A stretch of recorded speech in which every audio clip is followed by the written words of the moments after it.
Hello, everyone, and welcome back to another episode of the Fuck My Life podcast, episode number 16. Can't believe we've made it this far, that the show's been around this long, but we're here, excited to talk about a lot of stupid topics, a lot of stupid people on the internet doing stupid stuff this week. It feels like we've been doing it forever, Vera, you and me on this stream.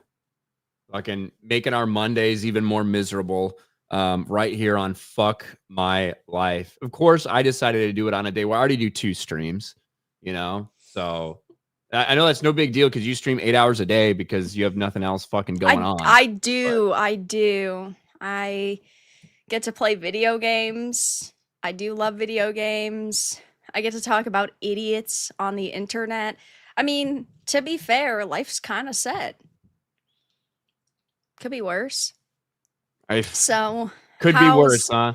I don't know. I suppose it could be. I could be living in like a dog shit third world country or something. My life could be worse. That is accurate, I suppose. But I was told yesterday during my stream that things did not go so well for you yesterday. I mean, you talking about for my Chicago Bears? Yeah. I mean, this weekend kind of sucked in general. Tattle. Like the weekend did suck in general, but yeah, the Bears lost. Almost had a big comeback victory against the Packers. They tied up the game. Packers go back ahead, driving down the field, interception to end the game. That sucked for the Bears. Purdue basketball was playing pretty well, number 1 team in the country. Then they got blown the fuck out. Our arch rivals have a really good football team this year. They won the Big Ten championship, the IU Hoosiers. So yeah, not a great weekend. That sucks. But I mean, I guess it is what it is, and it's not good. Fuck my life, right? Yep. That's how the story goes. You've been too happy. Things have to be turned back around. Yeah, I had a couple weeks there. Things are pretty good. Things are pretty chill. But now they have to go back to normal. That's how it goes. Did you find the story? Yeah, somebody said they left us a story. Yeah. For FML. I'm looking. I don't really see it. At least not one that was left last week. Yeah, I don't know. Because they had said, I hope Ryan got to see my FML story. Yeah, I don't see it. I see Carolyn in the chat. What's up, Kara? Hi. Yeah, I don't really I don't see this. Here's somebody says, last year I started getting into tuning an old car I had. Spent a few $100 on the tune. It's having fun. Just went to emissions to find out my state just banned this. And if I continue operating the car with the tune, I'll be subject to $1,000 in fines. Fuck my life. That sucks. Especially that was a month time. Ago. Yeah, but especially putting that time into it. Man, feels pretty bad. Jaded Fett says for last week, went live at 4 a.m. UK time. Fuck my life. We did go live really late last week. We did. Not my fault, but that's okay. Sometimes, things are going to be slightly odd. Sometimes times will change a little bit, but hey, at least we showed up.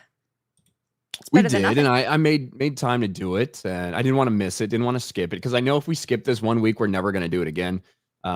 So that's kind of the way. We just have to keep fucking grinding, keep doing them, Yeah, that's true. Also, yes, Bilbo is back there looking a little bit mischievous. I don't know what he's gonna do. I don't know what he's gonna break, but it's gonna be something, and it's gonna be soon, because he's looking like he's trying to lock in a target. I didn't say your name. I didn't. Please. Peak orange cat energy, I think. Oh yeah, right? He's always that's what breaking the kids something. Say. Yeah. That's what the kids say. Yeah. He was licking. I don't know if he was licking his shit or licking his paw or what, but he was licking something earlier. Well, he's here. Taker, thank you for the 2. Did you finish Metroid? I have not finished Metroid yet. I'll be finishing it tomorrow night on stream. It's you know, it's a game. It's not the worst game ever. I think that if it came out when I was 10, I would have thought that it was a 10 out of 10 because it's made by the people who did some of the earlier Halo games, also Infinite, so definitely kind of a mixed bag there. I think that it looks way too outdated. It's not very innovative, and in general, not probably worth the $70 for most people. I mean, it's okay, Was minus the the 10-year absolute. hype, the like fucking 8-year buildup or whatever it's been since this stupid Yeah, shit it's was that's the announced. problem. Is it's not like it was developed in 2 years, and I mean, it took so long and there was so much hype that I do think that after such a long period of time, yeah, some people's expectations were probably way too high, but it's just not really acceptable for the amount of time people waited. But I'll be finishing it tomorrow. I'll be reviewing it. All I know is the companions are really annoying, and the clips on social media definitely highlighted how annoying they truly are.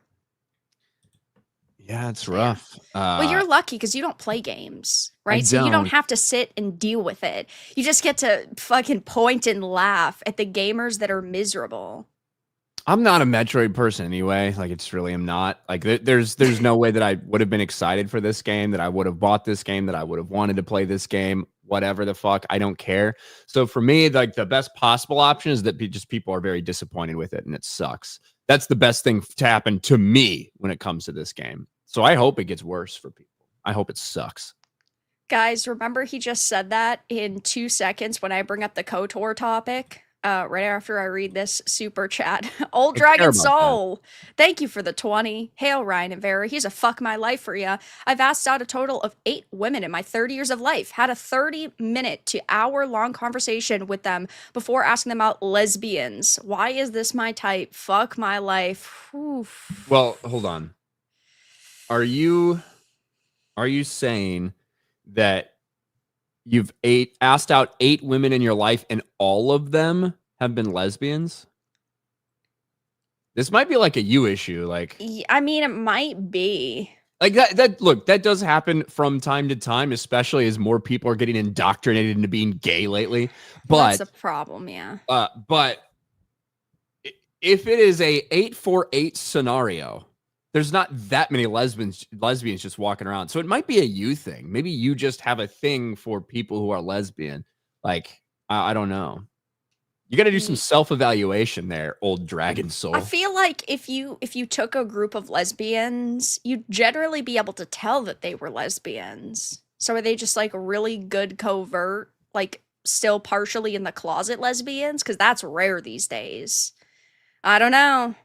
There was one time, this was a long time ago, maybe not that long, a while ago, where I know you never fly, Vera, so you don't understand I do this. not know.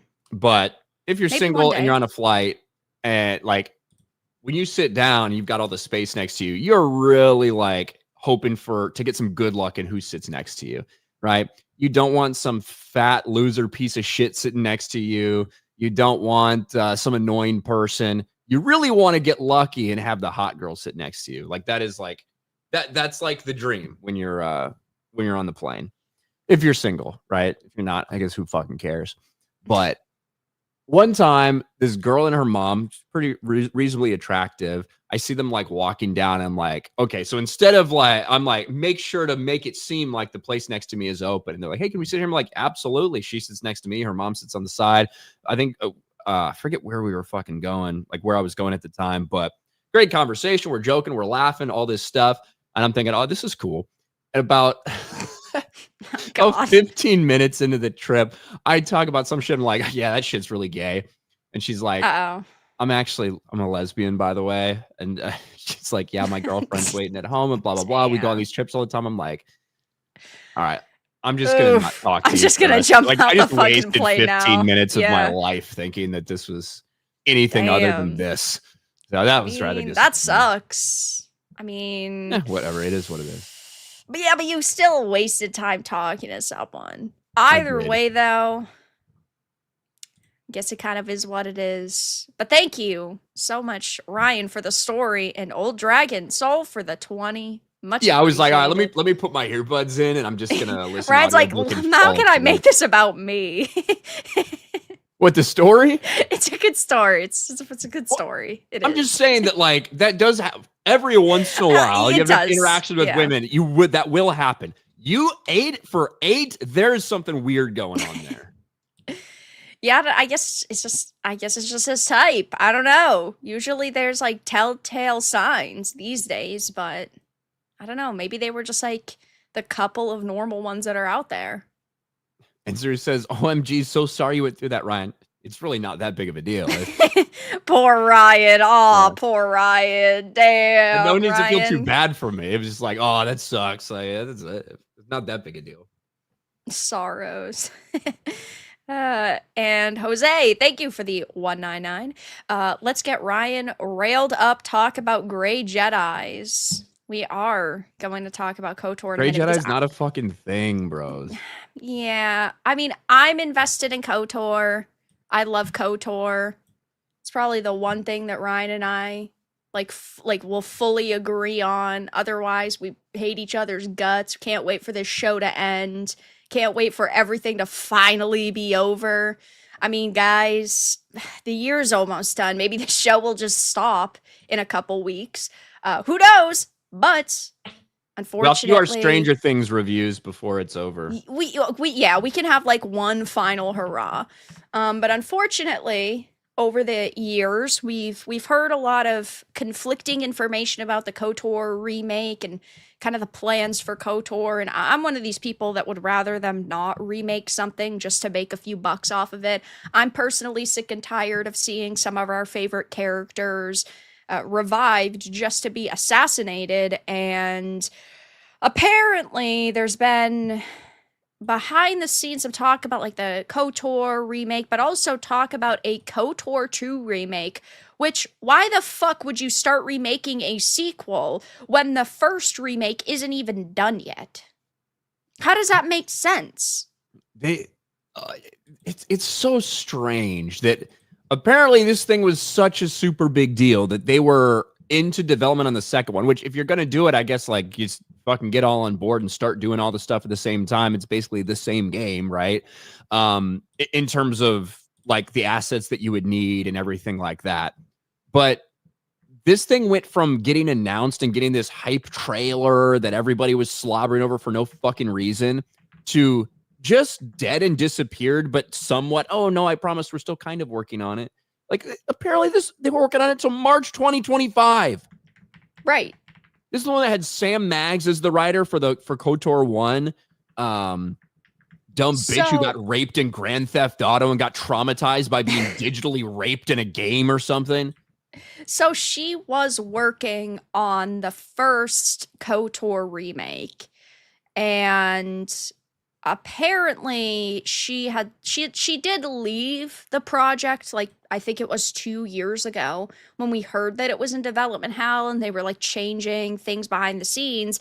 But apparently, yeah, they've been working on the KOTOR 2 remake at the same time as one, which makes zero sense to me. So it says, for a minute, they're a full-on remake of Obsidian Entertainment's Knights of the Old Republic 2 was apparently in development. However, the project appears to have been put on hold according to a new report. According to Game Files reporting, new legal documents revealed that Aspyr and Lucasfilm Games were working on a full remake of KOTOR 2, codenamed Juliet in the files. The project was a modern remake of the iconic 04 RPG and in development alongside the KOTOR remake, which developer Saber Interactive said is still coming. However, per Game File, and unlike the KOTOR remake, development on the sequel's remake has ceased as recently as March 2025, and the Lucasfilm Games VP Douglas Riley explained in depositions about the drama surrounding 2 that, had the remake come to fruition, it would have contained the cut DLC that was teased when the game was announced for Nintendo Switch in 2022.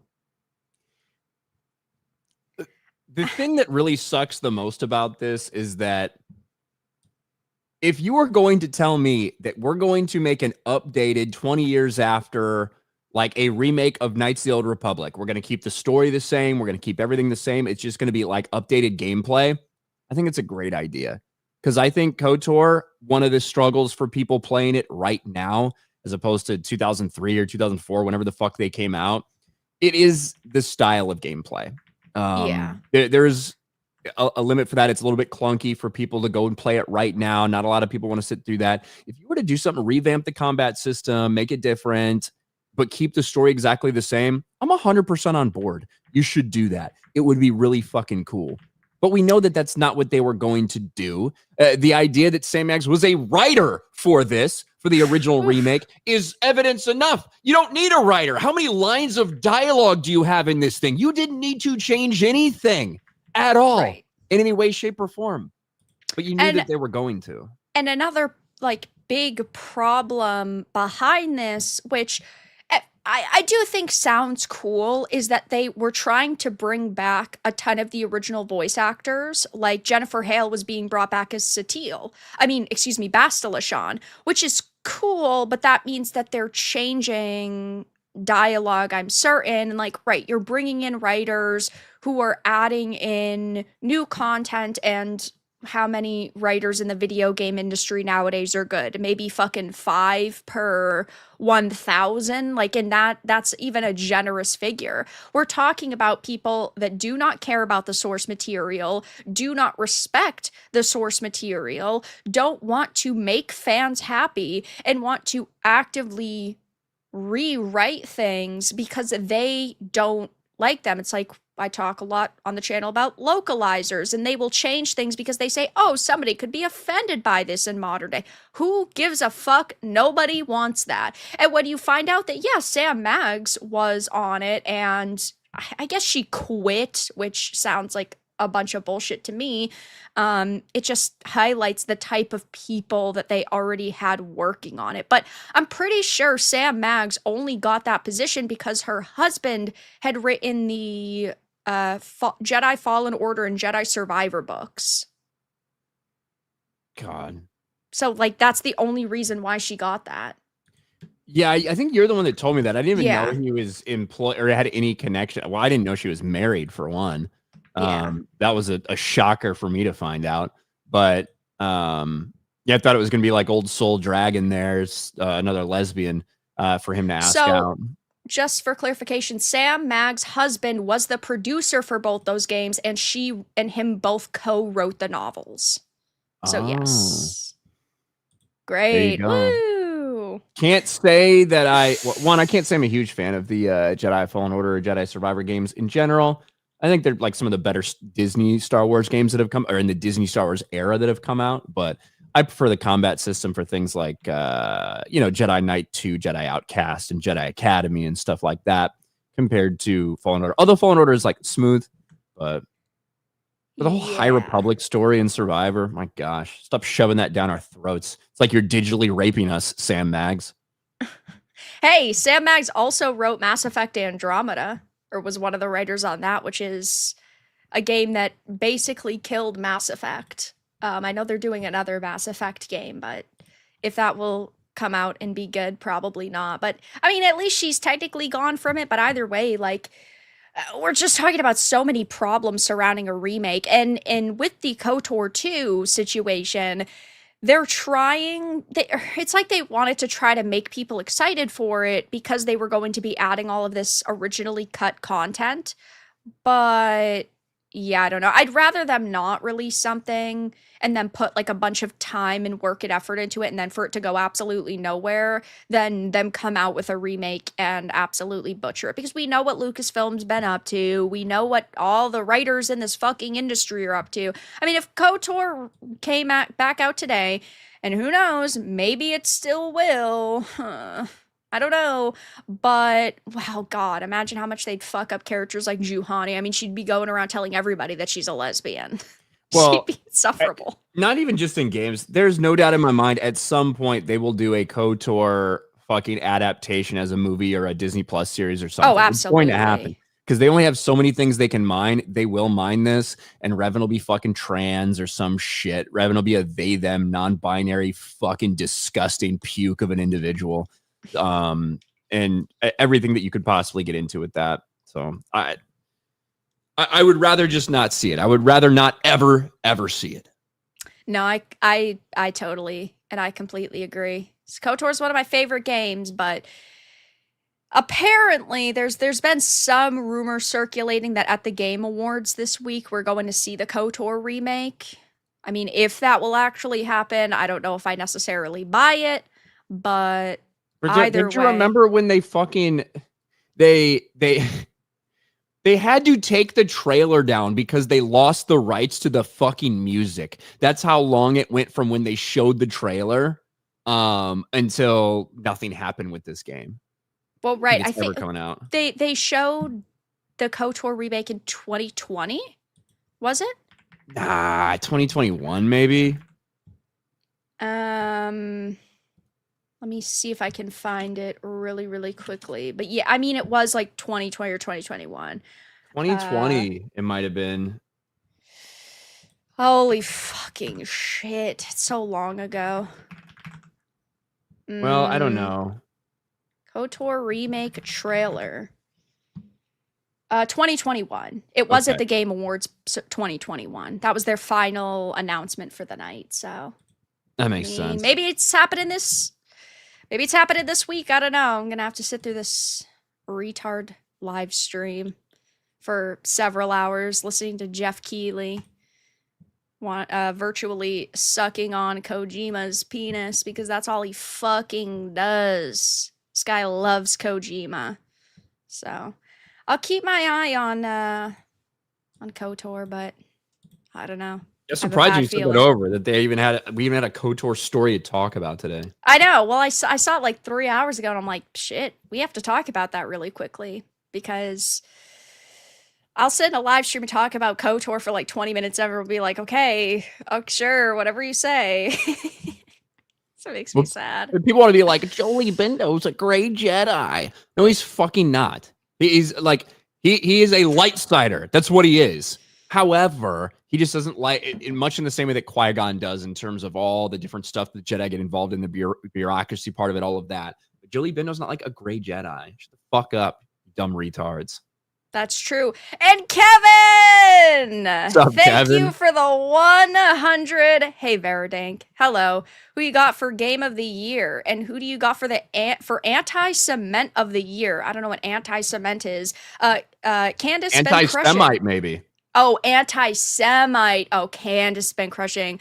It can't be as good as a Jesus, the goat or sheep. I, of course, have talked about Game of the Year multiple times. I mean, it's Expedition 33. I mean, E33 is fucking amazing. I've only got like 2 shots in here. Uh-oh. Wow. You might have to go get another one. Anti-Cement of the Year. It's got to be Nick, doesn't it? Yeah. Nick is the smartest of all of them. Yeah. Of all of them. Just saying, Kevin. And he's been doing it a long time. He's been consistent a long time. Not like everybody just hops on the train because the fucking money's good. Okay? Not that people have changed their stripes a million times. Nick has always been there. Bilbo's judging me very hard right now. He does not like this. Thank you for the 100, though. Expedition 33's Game of the Year, easy. Silksong is good, too. I love Silksong. But Hades is going to win because it's got gay shit in it. And the journos loved that. But that's okay. Thank you for the 100. And Jake, Stanley, Blue Blaze, thank you for the 5. No message. Kami saw he conquered. Thank you for that.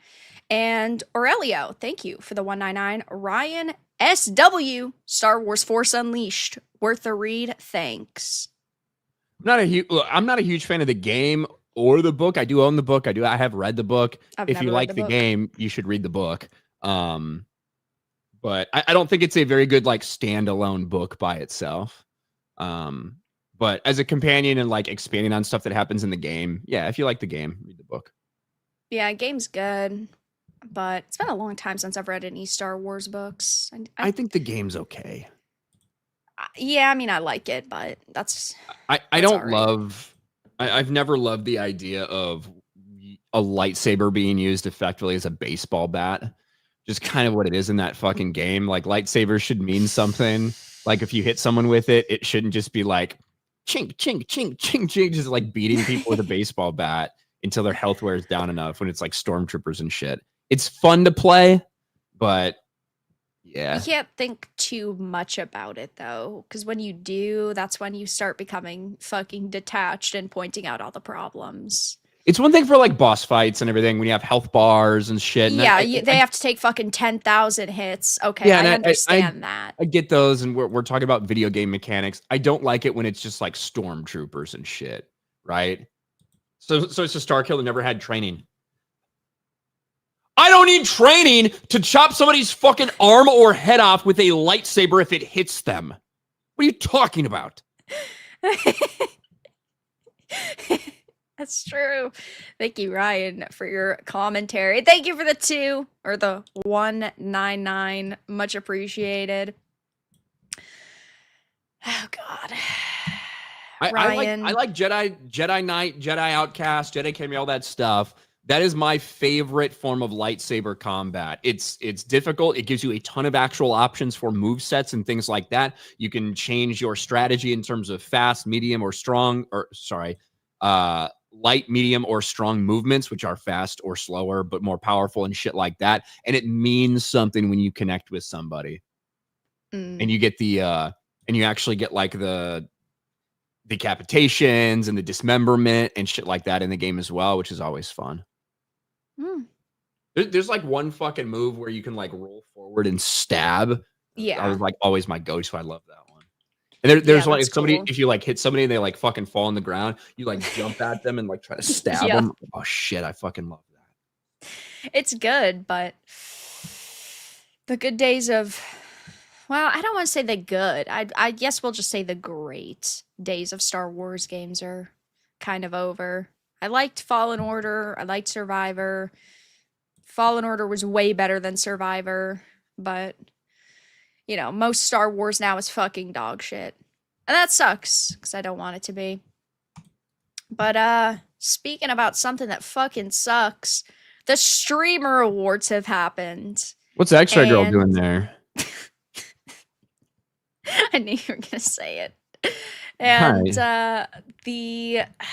even the media is now turning on the streamer awards, which I guess in a way isn't shocking, right? Because it's not like they got access, and the only reason like the media is still like slightly relevant is because they are able to you know, get passes and inside information and interviews, and that didn't happen with this. But the streamer awards has happened.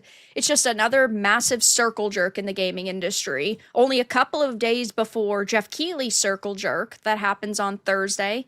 I'll be streaming it. But it's now being labeled the most cringe event of the past decade. Now, I don't know if you ever watch any of these events and take them seriously. I highly fucking doubt it. But No. I can't say I do. But here is one of the inherent problems, I think, with the streamer awards. One, when you start trying to pretend like what we're doing should be treated in the same level as these like kind of Hollywood award shows, which are already fucking cringe, right? yeah. But then when you talk about people who are in their like late 20s and 30s who are like sitting in a room all day in like leggings or fucking sweatpants and a t-shirt, who are just like laughing at fucking memes while half of them are like high all the time or whatever. And you start pretending like this is some sort of professional thing. And then you set it up to have all these tables laid out. Everybody gets all dressed up like they're going to the fucking Oscars. All of these stupid things. But they are still like the most unprofessional people in the world. It really comes off as cringe. Because if they just look, if you were to go and do something like this for our side of the internet, the stupid gay fucking the Fellowship Streamer Awards or whatever stupid dog shit we would do, we would never do something like this. But if it were to happen, you know how I'd show up? I'd show up wearing exactly what I fucking normally do. We'd like do the same shit we normally do. We wouldn't take it very seriously. But because you see such an effort for them to take it seriously, it just looks even worse.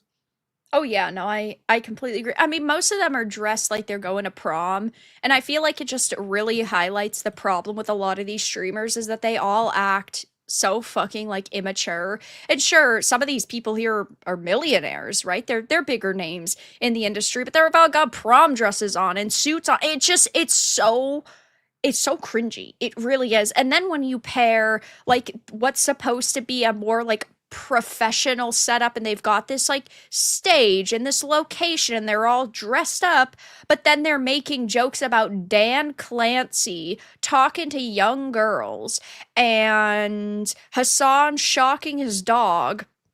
Like the two tones don't add up. I'd at least give them some credit if it was like all jokes and people just memeing around and fucking around like they were friends, or on the opposite side of things where they're acting professional, there's a lot of money put into it, but it's like they want to do everything that's clearly not going to work. But I have a couple of clips that I thought would be there funny. were some funny zingers from QT Cinderella, not gonna lie. So like it just because it made it so fucking awkward in there. I guess, yeah, it's unintentionally funny in a way because nobody's laughing, nobody's praising them, nobody's acting like, "Oh my gosh, this is great." It's usually crickets. But like it's supposed to be intentionally funny, nothing comes across that well. So here's the first clip. It says QT drops a Dan Clancy joke, which man, Dan Clancy's been hit hard recently. Dan Clancy is here. Which is really nice because I kind of see Dan as a father figure. And just like my real dad, he spends way too much time online hitting on my friends. It's only funny because there's how fucking stupid it is. But nobody wants to laugh because they don't want to get banned. Well, right. Well, that's another problem is that when you have these like really awkward relationships with the people that run platforms, you don't want to piss them off. You don't want to be the person that was seen laughing. You don't want to be the person that was seen, like appreciating almost the joke, because then you're the one who's going to end up with a fucking ban tomorrow. Yeah. Yeah. Did you see Sweet Anita presenting? I didn't know. I think I scrolled past the clip. I can see if I could find it in a minute. I've got it. Okay, cool. So they brought a bunch of people out. Sweet Anita, who has Tourette's. I'm sure everyone's seen clips of her at some time. Yeah. Her Tourette's started acting up a little bit. Here is a talent, but these people actually have talent. So fuck off. This category celebrates the streamers who create the best art, food and drink. Fuck off. The best dick, the best dance, cosplay, ASMR, or other makers creating content, among other things. So the nominees for the best creative arts streamer, suck my dick. Here. It's funny. Suck my dick. Why can't I get that out? Maybe I have Tourette's. I think there's actually an argument that I might, but it has nothing to do with my speech. But yeah, Sweet Anita did one of the presentations. Thought everyone should see it. I'm sure everyone has seen clips of her at some point in time. Oh yeah, for sure. Definitely. Which, I mean, I've never really like watched her like streams really or anything, but I've seen tons of like hilarious clips of her. We've also got the Hassan, of course, a good old Hassan clip. Stay seated as much as possible. Hassan, if you see Sea Dog get up, you can use your remote.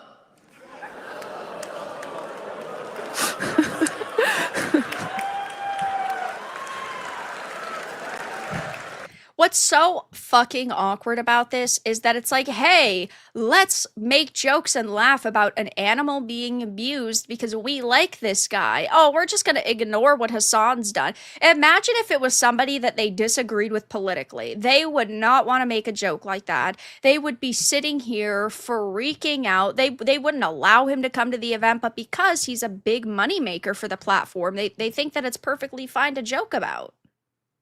It's weird.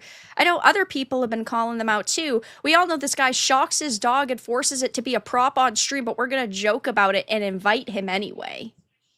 Yeah, like man, it's not even funny. Like there's probably a million different jokes that you could have made, And that's the one you decided to go with? Not anything else about Hassan, really?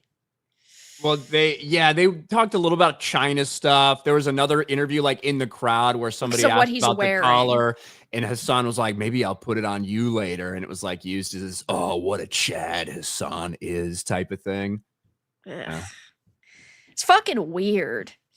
There was also the let me bring this one up to the Jinxie reaction to the VTubers, which has upset so many fucking people, which I think is so funny. Push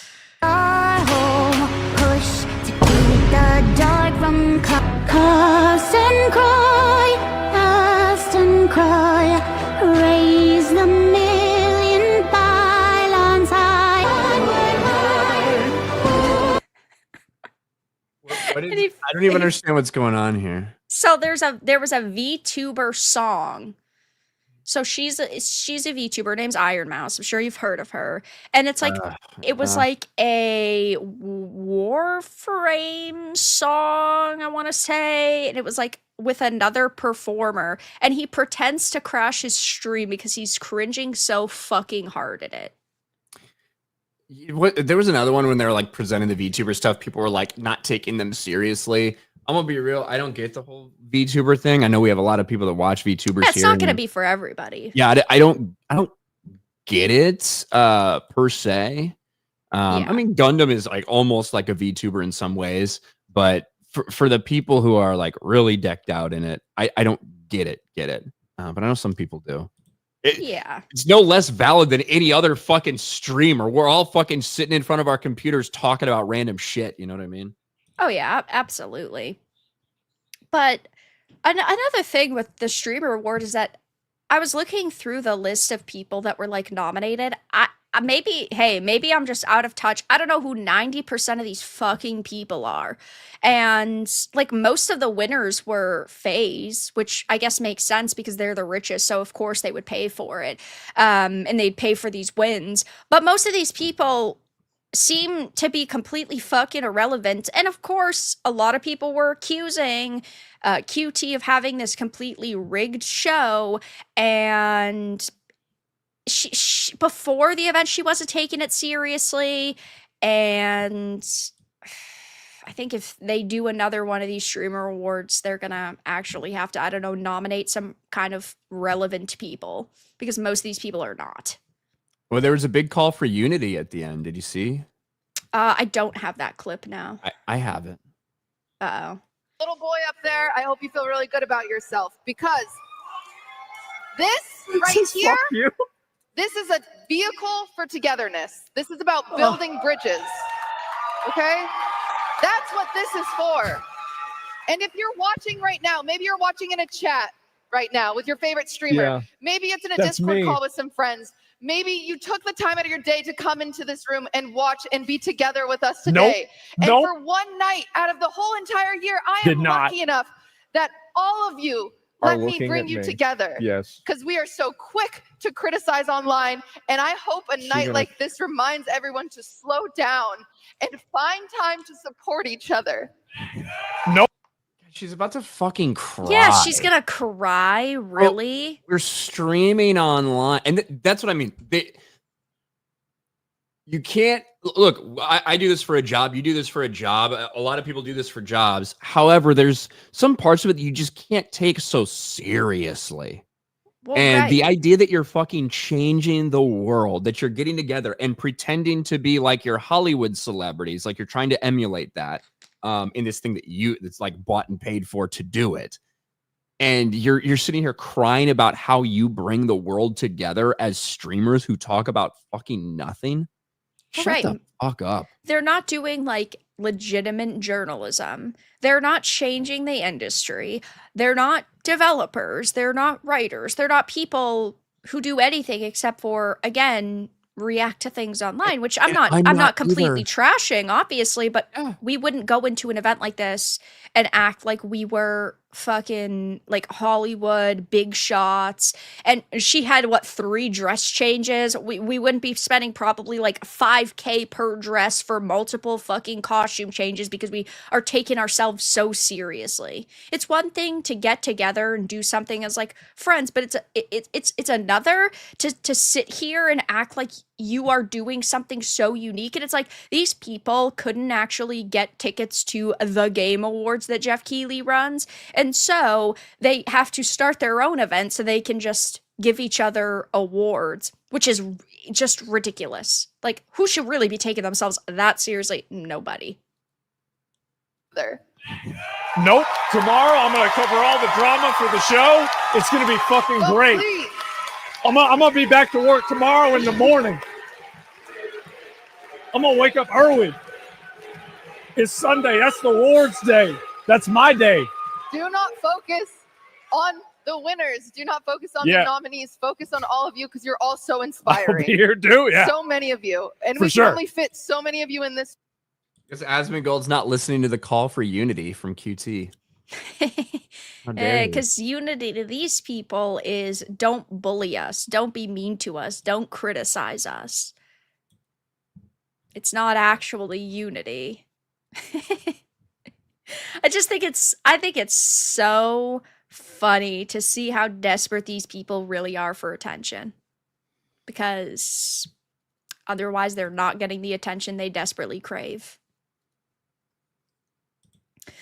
Shadow, thank you for the 39 months. I would have shown up with a Wang half shirt if I was a streamer. I don't know what that is. Wang half. Half Wang? Is that like an Asian slur? Maybe. I don't know. But thank you for the 39 months. Maybe you'll clarify in chat. I have no Yeah. fucking clue. Wangal, thank you for the 10. Hey Ryan, random. I just thought it was funny when you said fuck next to a kid passing by with the G&G gang at Universal stream. You truly are a sharpshooter. Also, should have gotten the Grinch shirt. It's the problem going out in public when you sit on the internet constantly and you're a fucking troll because there's no filter. Oh, Wang half, the Fuentes meme. Got it. Oh, okay. I Got it. understand. But I thank don't you. remember saying fuck next to a kid at Universal. He doesn't even remember it. I don't know. My bad, kid. Sorry. I think it's a little too late for that, but thank you for the 10. Albert, thank you for the 10. The worst of 2 nations have gotten together. Oh yeah, Justin Trudeau and Katy Perry have made it official. Hopefully they move to Michigan. We send a lot of our garbage to their landfill. I've seen the awkward, like TikTok style videos of them together, people comparing her and Orlando versus her and him. That's so cringe. Like, why do we care? But second of all, what has she done that's relevant? She hasn't come out with good top charting music in years. He's completely fucking irrelevant now. It's like a public humiliation ritual. I guess he's completely he is the former prime minister of a country, yeah, right? he It's like being is, a former but president. him It's making like a you're TikTok done. video It's isn't like, relevant anymore. yeah, Katy you know? Perry, I don't know what new music she's done. I do know she does pretty well on her shows and shit on her tour. I don't fucking know. I don't really care at all about Katy Perry and Justin Trudeau being together. Doesn't really bother me, I guess. Yeah, But, it's like it's 2 adults doing something. Like yeah, it's I don't. I don't really buy into a lot of the Two celebrity kind of dummies coming together and sharing their Ye- vacuum of a brain, whatever. Yeah, that's true. But I mean, guys, she is an astronaut, an award-winning, praised astronaut, stunning and brave. I think that we should. The only reason I care is because I want Katy Perry to get asked about Justin Trudeau's blackface. That would be so good. Do you think she'd make a public apology and be like, I'm so sorry, I'm so sorry? Or do you think she'd be like, she'd no, fuck you? I think she'd just be like, that was a long time ago or something. I don't know. But I think it would be funny. would I think be it'd be an good. awkward thing to ask her. Oh, absolutely. How do you feel but- about 30 years before you met this person about him doing blackface? Well, I mean, that could kill her career, you know?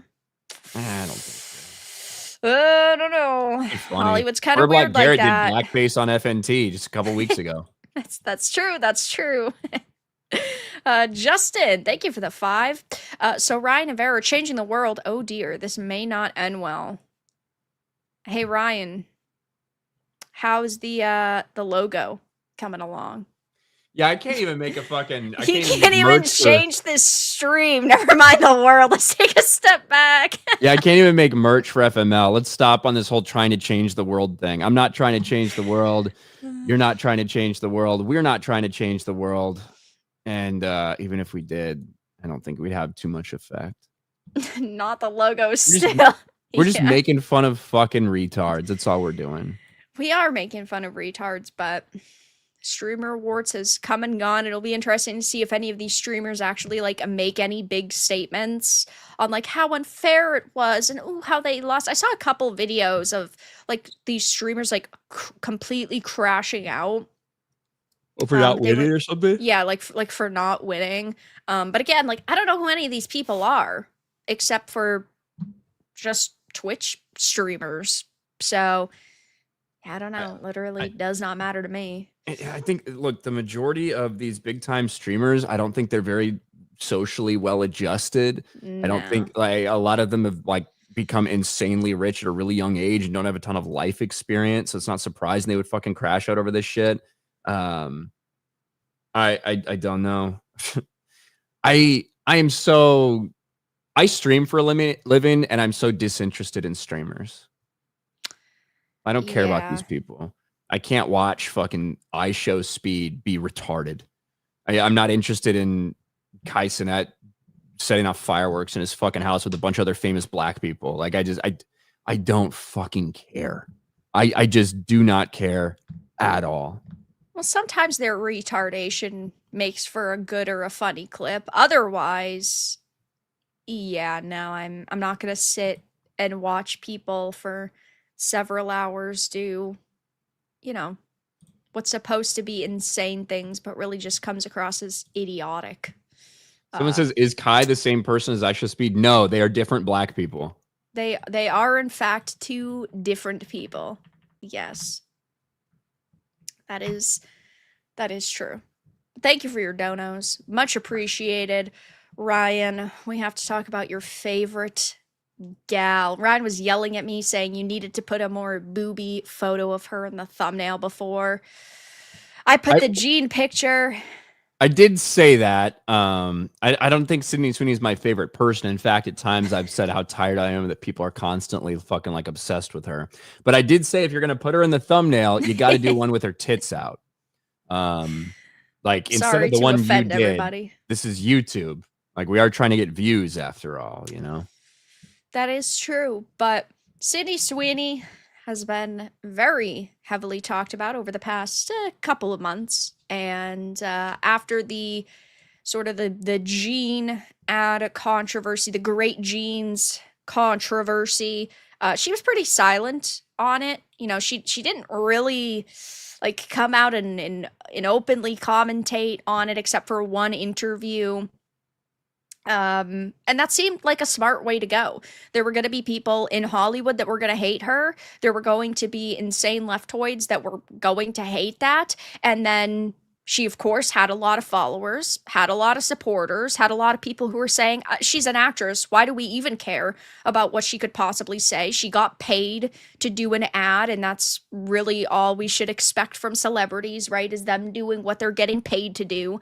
But she has now broken her silence on it, and man, has this really upset a lot of people, and rightfully so. So it says Sydney Sweeney told that reporter from GQ that people would hear from her when she was ready to make a statement, and she just has. After months of simply rising above the noise surrounding her American Eagle Jean ad, Sydney Sweeney has released a statement about the controversy, speaking to people about the reaction to the ad. In the interview, she says that motives and labels people gave to her and the ad aren't true, affirming that she's against hate and divisiveness. She says that she chose to speak out because her silence only has widened the divide, not closed it, and she wants the new year to bring more focus on what connects us instead of what divides us. which Yeah. So look, yeah. here's the thing. Is this like she's saying, I'm sorry, everyone? It's not exactly what this is, but this is absolutely No. bending the knee.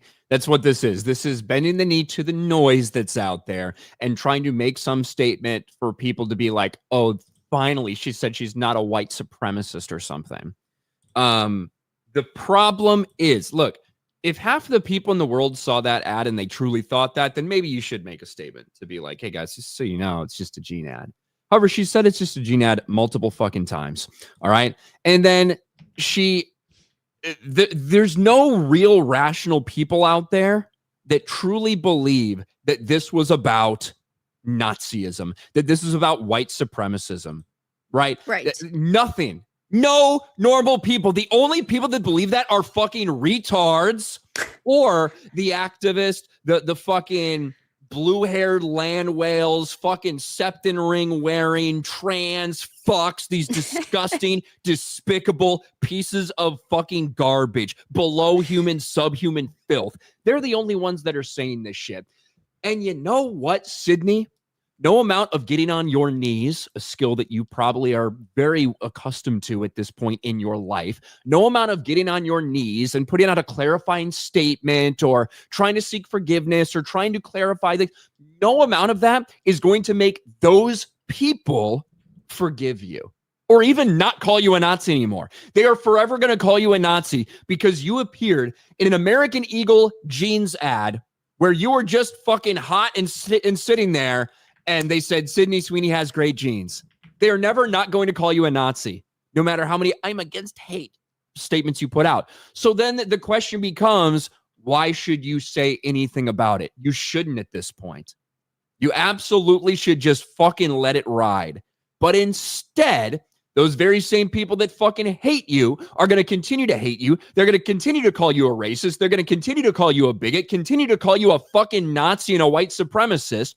While the people who thought you handled it well and respected the way you did that and maybe would have supported you going forward, they're now like, well, whatever. I guess she's just towing the fucking line. Well, right. And it's like you had mentioned, yes, there are going to be people that are going to view this as, you know, her bending the knee, and it is, but the people that got so mad at her, that said that she was some white supremacist and it was a Nazi message, they're not going to like forgive her anyway. They're going to sit here and they're still going to bitch about her, and they're going to ignore this statement because they're going to say, well, it's not a strong enough statement, that she didn't do enough on her part, and she has a responsibility as not only a woman but someone with a large platform. She has to make a better statement, which I think is fucking ridiculous. Nobody should be peer pressured into responding or apologizing. And again, it's not like a full-blown apology that she made. She didn't come out and like beg for everybody to forgive her, but like also at the same time, like this just comes across as her trying to make sure that in the future she can still get jobs in Hollywood. Because yeah, she's an actress first and foremost, and I don't blame her for wanting to keep going down this career path because this is her career. But we know how like touchy people in Hollywood are, and how they don't want to associate with anybody that has a controversy under their belt that isn't somebody that they personally like love, and they clearly just don't love her. But she is popular and she does make money. Yeah, it's like you can fuck kids and it's no problem. We'll hire you and work with you. But if you're in a jeans ad campaign where blue-haired landwells and ugly fat black women with even darker souls call you a fucking Nazi, then we won't work with you. Well, right. And I ultimately, I get it, and it's not like a full-blown apology, but it is bending the knee. That's 1,000% what this is, in order to clarify some sort of statement. And it is something that doesn't need any clarification. Because just look around at some of the quote tweets from some of these things, and you'll see the very same people that were calling her a Nazi are saying, we don't buy it. You're just doing this to save face. You got caught, blah, blah, blah. And I'm sure it was PR, management, whatever, that told her, hey, you have to say something, when you don't. You really don't have to say anything. Right. But, you know, she wants to cover she wants to like cover her ass and protect her career. And I mean, I guess maybe she's just got a better PR team than fucking Rachel Zegler, because she didn't come out and open like full blown apologize, but at the same time she did make a statement. I would say like pretty close to it. It's not like she's waiting 2 years to make some kind of statement, but I mean, yeah, there are definitely a lot of people that are really divided on this. There's yeah, I mean, some saying, she cucked and these psychopaths would still call her a Nazi. There's some people that feel very like betrayed in a way. And even if we like a celebrity, we should never trust celebrities. We should never like idolize celebrities, in my opinion, because all of them are, yeah, at the end of the day, just actors. And yes, they will maybe sometimes agree with us on, I don't know, politics or a movie or another actor or something, and that's fine. But they're not. They are people too, and we can't idolize them. Yes, and I've said this specifically about Sydney Sweeney for the last 6 months since this has been going on, because everyone has turned her into what they want her to be, which is some base right-wing darling, right? Some fucking big-titted, blonde-haired, blue-eyed, hot-based, all full MAGA Sydney Sweeney. That's what a lot of people have tried to push on her. And for 6 months, I've been telling people, look, just because she is like refusing to address this and not really giving in to a lot of this bullshit shouldn't make you think that she agrees with all the same things that you do. This is somebody who goes and like presents awards at the GLAAD fucking awards and shit like that. This is a like 27-year-old woman in the entertainment industry. Okay. Right. I don't care if you think she's a registered Republican. I don't care if, her family might like Trump or something. I don't fucking care about that. If you think that Sydney Sweeney has all the same political views as you're probably setting yourself up to be very disappointed. And I think that should go for all fucking celebrities. I think you should take everything one thing at a time, like one take at a time, one moment at a time. If it's J.K. Rowling, I probably think that 99% of the things she thinks about are fucking retarded. But when it comes to biology and transgender shit, of course, I'm going to fucking call out the weirdos making fun of J.K. Rowling for a really normal take on that topic. Well, right. People really, especially on our side, I feel like because so few celebrities come out and say things that would be on, say, a more what I would call like conservative or right-leaning or maybe just common sense leaning thing. Because that happens so rarely, when you get a hint of it from someone, people really want to fucking attach themselves to that immediately. And then they get shocked when that person doesn't have all the same political talking points as you. Yeah, no, I do agree. I mean, I definitely do. And the comments are, of course, interesting about it because, yeah, there are people that definitely idolize her, but it's never going to be enough. And this is my number one fucking issue, is that she could sit here and apologize all day and all night and specifically apologize. Nope. There's always going to be people who are going to just fucking hate her because they perceive her one way. And that is shit, right? But I mean, that's just the way that the fucking internet is. They were literally just jeans. People been finding a way to cancel her for a long time. They really tried to use her wearing jeans to do it. Yeah, there's people that have been desperate to cancel her because she's, let's just be honest, a hot woman. And there's so many hot women now that just are instantly attacked by people who are fucking jealous, by people who are salty that they're not her, people that, again, yeah, view her a certain way. Like, there's always got to be somebody that's trying to find a reason to fucking attack her. Never been the... Yep. I'm sharing a couple quote tweets of this thing that I thought were interesting. Yeah. Reminder, she was given the easiest out ever in that GQ interview, and she purposely played dumb. Too late, boo. You kind of weird, IDKKK. Right? I see the PR for Euphoria finally kicked in. She's not fooling anybody.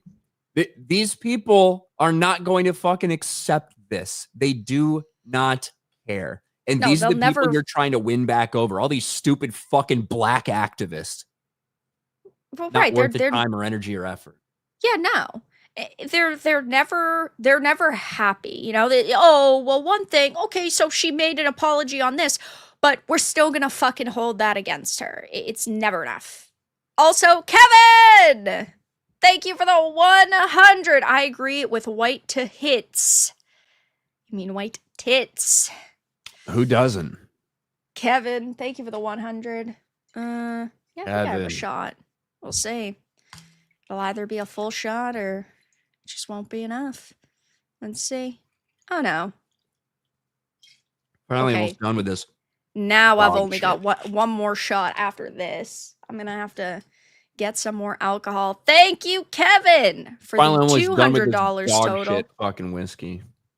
I'm just I clearly just want to drink. I like taking it before you're even like ready to go. Yeah, you're just like I'm not hesitating. I'm not waiting. Yeah, it's like I need it. Yeah. But yeah, these are the stupid fucks that you're appealing to.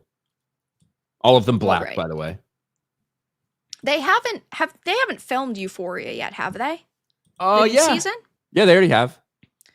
Because I was gonna say maybe she's having a problem behind the scenes with the people on Euphoria. Because I doubt people like Zendaya want to be fucking associated with somebody that their activist followers hate. It could be part of Like it. Hunter They've already- Schafer. Yeah, Hunter Schafer. Yeah. That's what I mean. Like, look at the project that Sydney Sweeney's done. You're trying to tell me she's like some fucking bigot, whatever. Like, God. Yeah, she's clearly fucking not. She's an actress. And sure, there's gonna be times I'm certain that she has to work with people that she likes. There's people she has to work with that she doesn't like, but that's just fucking life. That's just the way that it goes. Sometimes you have to deal with people you slightly dislike in order to continue your career. I have to sit here again. I said this before. I'll reiterate. I have to sit here with Ryan once a fucking week. I hate this guy, but you know we do it. We do it so that we can have our career and our content, and then that's just the way that it goes. But man, I would hate to work in Hollywood though, with all the lunatics that are in it, and always the lunatics that are focused so much on appealing to these brain dead retards. But Brain dead, stupid. I this whole thing, like, it does irritate me because no amount of clarification is going to matter to the people who are calling you a Nazi. It's just not. right. No. Absolutely. But anyway, that's the way that it goes. Now we have Sydney Sweeney breaking her silence. Maybe she felt strongly enough about it. I'm personally, even though I like her in rom-coms, I think she's a good rom-com actress. I do. You know, I still just view her as an actress, and that's the way that it goes. And As an opposed to actress, what? What do you mean? Well, I mean that like she's an actress, so I'm not gonna sit here and idolize her. Oh yeah. Yeah, but you know, maybe her PR team told her to make an apology. Maybe the people on the shows like Euphoria were telling her to come out and make a statement to appeal to the Marxist pinko bastards. Who knows? Either way, it's the way the cookie crumbles sometimes. She's hot, and she's a pretty good actress. So we're still going to watch her and stuff going forward. Highlander, thank you for the 1 month. Can we go back to the advertising in the 80s and early 90s? Hot women in bikinis selling whatever. The world was much simpler back then. We do need to go back. When like the other thing about like the Sydney Sweeney thing is if it had been a random black woman and the ad was exactly the same, you know, Taisha Smith has great genes, whatever the fuck, right? Would anybody have been saying that this is preaching genetic superiority? Would anyone have been saying that this is like equivalent to saying black people are superior? Nobody, maybe a handful of people, but nobody really would have. It wouldn't have been a controversy at all. Well, right. But because it's a blonde white girl, you get to have all these fucking uppity black people that are just screaming at the top of their lungs about this, and then people trying to take advantage of it. I fucking hate that it is a non-traversy. It's not a big deal. No, it's And not. because a couple like botted fucking stupid social media accounts and the mainstream media tried to push it, this is where we end up. Yep, absolutely. And hey, in the 80s and 90s were when the Marxists were the bad guys. But now they think they're the good guys. But thank you for that. Loyal CG guy. Thank you for the 199. Hail Comicsgate. Flag down our enemies. Much appreciated. Don't know what that has to do with any of our topics, but I'll take the 199. Thanks for the $2. Yeah. Maximus BT, thank you for the 199. Are you retarded? Who isn't these days, though? To You be didn't fair. say it right. Uh-oh. Okay. You say, "Are you retarded?" That's what you have to say. Thank you. That's based off of appreciate that. me saying, "Are you retarded?" Well, it's like when you say the word black, like you emphasize it. I do. Yeah. What do you mean? I think like every 2 or 3 streams, I point that out, and then you go, what do you mean? And then you do the exact impression of yourself doing that. Why not you do it? I'm just not as good enough. I'm just not that good enough. Not as good enough. Yeah, I'm not that good enough. Hey, I corrected myself. I did. But thank you for the 199. And Albatross.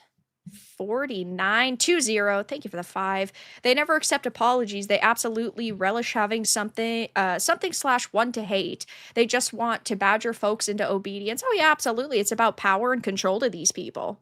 It is. And that's all that it has been about for them. When they get a tiny taste of power, they want more and more and more. And if their demands are not caved into, well, we see what they do. They will fucking kill you if you don't do what they want. They will cancel you. They will ruin your fucking life. And that's how these people operate. If you are not on their side, you are the villain. And, well, they want everybody to conform to their worldview. That's how it goes. Albatross. Thank you for the 5. Pee Pee Poo Poo Man. Thank you for the 1. That's a Much rough appreciated. looking dessert or whatever that is. Yeah. He ate his daughter's eyes. See the eyes on it. Pre-Dawn Corpse. Pre-Dawn Corpse gonna be so excited that you said that. Like, But I unsolicited. don't think he's here, but he keeps tagging me on posts on X about it. Yeah. I see them all. But he will. But he will. He will. Over on Rumble, Deeds Minnesota with a gifted subscription. Thank you very much, Deeds. Shout out. Wow. Thank you, Kevin. Thank you for the 100. The 300 total. I usually play Count a Black on commercials and take a drink and get blacked out after 3 commercials. Ryan, how do you feel about that? Counting the blacks on commercials. I mean, it's tough for Jeremy to do because, you know, he can only count to 10. Unless he's barefoot, he can count to 20. But yeah, counting the 10 and taking a shot, or counting the black and taking a shot for everyone, that could get a little rough. Well, I don't have a full shot, unfortunately. I only have like half a shot, so I'm gonna have to scam you, Kevin. FML next week. Come back. I'll give you the other half of the shot. It's the best I can do. Because you don't have alcohol in your house? No. This is I bought this bottle the first week we started, and I'm just finishing it out 16 weeks later. I only take shots on this stream. I mean, how many bottles have you gone through in these 16 weeks? How many, Ryan? That's completely off topic. Because I don't only drink on this stream, so. I guess that's true, but I was just asking for scientific purposes. I don't keep track. Funny enough, in my old apartment, I used to, every bottle that I'd finish, I'd put on top of the cabinets. Sounds like gay frat boy shit. It was gay frat boy shit, yeah. But I ran out of room, so I had to stop. Farrah is very disciplined and cheap. I know, one $20 bottle of alcohol lasted me 16 weeks. That's pretty good. But I'll have to buy another one. Thank you so much for the 100, Kevin. I owe you half a shot. Thank you. And Robert, thank you for the $4.99. How about Netflix Narnia being set in the 50s but having Pink Floyd and the Doors songs too? Now, this is going to be so fucking ass. I'm so sick and tired of these bitches ruining everything. I think I saw something about that. The whole entire Narnia situation pisses me off so much because I love Narnia. Narnia is great. Narnia is cool. Narnia is awesome. But as soon as they announced what's her name, Greta Gerwig was doing it, I knew it was over. I think that was like the first major announcement we actually got regarding this. Nope, it's done. It's dead. Especially with having like, I don't want to say just like modern music, right? But you expect with Narnia very like fantastical music, lots of ambience. You expect it to have a certain tone and certain type of soundtrack, not, we'll just say like real world music, I guess. Because I mean, how much time would that really be featured if you compare it to like the 2000s movies? Maybe 5 minutes, maybe 10 minutes max. Like it's just it's fucking bad. What do you think about them starting with Magician's Nephew? Part of I me think wants it's to a say tough way to get people invested It in is. the world. part of me wants to say I don't care because we know it's going to be bad. And so like you already know that it's going to be a train wreck, no pun intended, but like why would they do that? Like Look, have they given their like an actual explanation why they think that's a good strategy? Well, it would be in chronological order, obviously, and Well, I do know there's yeah, some but, like, Narnia fans who have like advocated for that. I think it's a mistake for normies. I'm sure, yes, of course. Well, I'm yeah, sure that like that's the super problem. hardcore Chronicle of Narnia fans would love to see it like that. But I think for normies, Lion Witch in the Wardrobe is just like the easiest entry point, the one to capture those people, the one that most people know about, and also like the type of book and type of story that more people would be willing to watch rather than Magician's Nephew. Which Well, is right, and yeah, like weird. I get that it's chronologically, but like that's just, in my opinion, I don't think that that's the move. I just, even for, we'll just call them like normies or just the movie watchers, they're gonna be confused. The people that had watched the other set of movies, how many did they come out with? 4, or did they only come out with 3? I don't even fucking remember. 3. They only did the 3. Okay. They did they did Lion Witch in the Wardrobe. They Yeah. did Prince Caspian. Then they did Voyage of the Caspian, yeah. Dawn Treader. Okay, I yeah. liked them actually. Yeah, I mean, I like the casting a lot. I thought all of the casting was really, really good. But I can't even think of anybody that is in this age range that I think is talented enough to be in this new like Netflix Well, I mean, adaptation. let's just be honest. None of us know fucking child actors until they're cast for the first thing and everything. You know, like nobody fucking knows. Yeah, I guess. You didn't know a Yeah. single motherfucker that was cast in Harry Potter before they got cast in Harry Potter. With the The new exception of like one? Peter, and with the exception of like Peter and Susan, like who will be a little bit older. Well, yeah. The other ones are definitely really young. Well, yeah, but I mean, look at what Hollywood does now is they age everybody up. They have 30-year-olds playing 15-year-olds and 16-year-olds. Yeah, but you would assume that, well, 30-year-old. I don't want that. The Stranger Things meme is out of fucking control. These kids are like 21 and they're playing like 16 or 17-year-olds. Well, yeah, not just that, but I know what you mean. Yeah. Yeah. I get carded, you know. Maybe people think that I'm under 21. I don't know. Yeah. I could do it. I could pull it off. 37-year-old me. I could play a high schooler. I don't see anything new about Narnia. I was just looking. The only one I see was that it will be a cultural event, the IMAX CEO had said. There was somebody came out. I think it might have been the person who's doing the music for it. No, you're right. You're right. It is that one. IMAX CEO Rich Gelfond says Greta Gerwig's Narnia film will be a cultural event that is going to change the world. Quote, "This is not your mother's or grandmother's Narnia." And then he said something about Greta Gerwig having her own take on it. It's like, well, if it's not grandma's Narnia, then it's not Narnia. I just saw this. Netflix's adaptation of 75-year-old fantasy masterpiece series gets insane hype. It's going to change the world. That is a straight up fucking lie.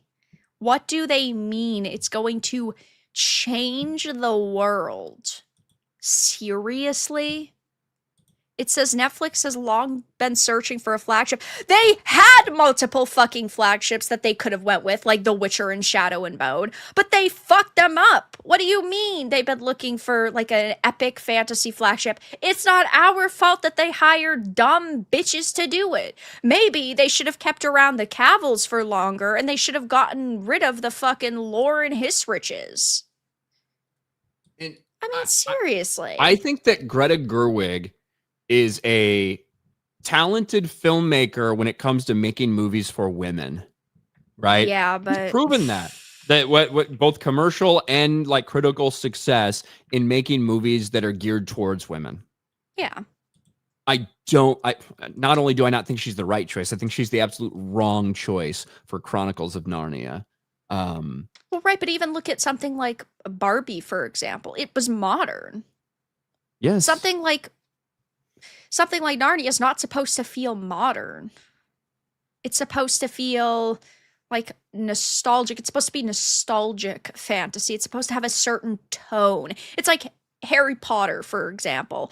The Harry Potter movies, they were iconic. The holidays are featured, and they felt warm and cozy when you're in Hogwarts and stuff. Narnia is supposed to feel the same way, but they're going to lose the magic because it's going to be sanitized dog shit. It's going to be so bad. I'm so mad about it. And obviously, like the Christian themes within it. Oh God, yeah, she's like she's definitely gonna respect those guys for sure. Oh yeah. Yeah. Well, I mean, wasn't there a year or two ago? Wasn't there a report? Who's supposed to be voicing Aslan? A woman, right?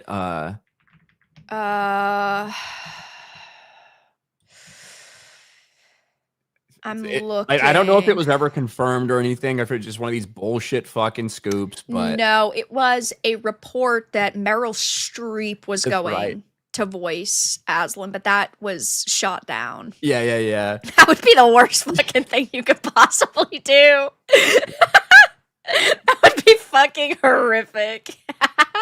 Honestly, that would be kind of funny because we know that this is gonna be fucking dog shit. Cynthia Erivo was playing Jesus, so it wouldn't be that true. much of a skip to be Aslan. Selena. I hate you guys. I hate you guys so fucking much. I mean, it's like it's very different from Harry Potter because I know we were talking and joking about like, I don't know, Voldemort being like a fucking woman of color or whatever. That's not happening. That's not happening. And this isn't happening either. But I feel like just imagine it happening though. Like it'd be so fucking hilarious because it'd be so bad. Like this is gonna be so woke, it's gonna be insane. Someone in the chat says Zendaya will be Mr. Tumnus. Oh my fucking God. It's so bad. No. I mean, there's no hope for saving this. So in the case of like Voldemort, the new Harry Potter adaptation, I hope it comes out and I hope it's good. I hope that it's at least going to be entertaining to a certain extent. But in the case of Narnia, it's already too far gone. As soon as they attached Greta's name to it, it was over. Like, there was no saving it. But that doesn't mean I want them to, like, intentionally fuck it up, because I have a lot of love and nostalgia for Narnia, but it's Netflix. It's Greta. Like, that's a match made in hell, and it will completely shit on Christianity. I don't even know how they're going to make it without removing those themes. I don't know if I think they will like shit on Christianity. What I think is they will like ignore all the fucking well, allegories. that's Like, kind of the equivalent though, based on how it is. like It's integral it is to Narnia. exactly. I would say there's So a yeah, difference sure. between, It's not like they're not- gonna make jokes about Christianity in Right. it, but Yeah. like removing those themes and things is still like the equivalent of shitting on it. And you got to keep it in the right time period. You can't move it up. You can't do it. You can't. It has to be in that time period. I just think it's going to be a shit show, and I don't think there's any way we get all the way through this series. You know? Yeah. Like, have they said how like long they want this to go for? Like, I'd assume probably the full run, but like then again, with the Netflix, like with the big Netflix purchase and everything, who even knows what's going to happen with Harry Potter? I mean, if they go off of Netflix's schedule, they're never going to get through Harry Potter. I think everything's going to continue to operate as normal when it comes to that. Like, especially for a long time, because there's not going to be a sale for a while, like an official sale. Yeah, 2027. So. Anyway, imagine it's 2053 and we're getting Greta Gerwig's adaptation of The Silver Chair. Oh my god. Hyping up the last battle 7 years from now. It would take that long, but I don't even know how we got on this topic. I mean, this wasn't on the roster, wasn't on the run sheet today, but I mean, I'm always happy to bitch about Netflix and bitch about Narnia probably being fucked over because it really ticks me off. It's like you with Harry Potter. I mean, I love Harry Potter, don't get me wrong. I like it, but for me, Narnia's even a bit more nostalgic than Harry Potter. Well, I guess I would say Narnia is more nostalgic for me because I read it when I was younger. Yeah. Like very young. But I definitely care a lot more about the world of Harry Potter. Black Snape. Fuck. He's a good actor, at least. Is he? Yeah, he is. He was Never in seen him in anything. He was in fucking, oh my god, what was that The show fuck called? is he in some stupid race swap Sci-fi Netflix Lazarus Project. He was I good in have heard that Lazarus that's Project. Yeah. It was good. He was good in it. I don't know what else he's been in, so I'm only judging him based on one thing. But like, you know what I'm judging him off? His fucking skin color. I was gonna because say Snape is not the fact supposed that to be black. Yeah, I'm judging him based off his skin color because of the description for the fucking. You can be a good actor and also not fit into a role. Yeah, you can cast Denzel. I love Denzel. He doesn't need to be Snape. He wouldn't be a good fucking Dumbledore, Sorry. Yeah, I'm not casting you as fucking Dumbledore.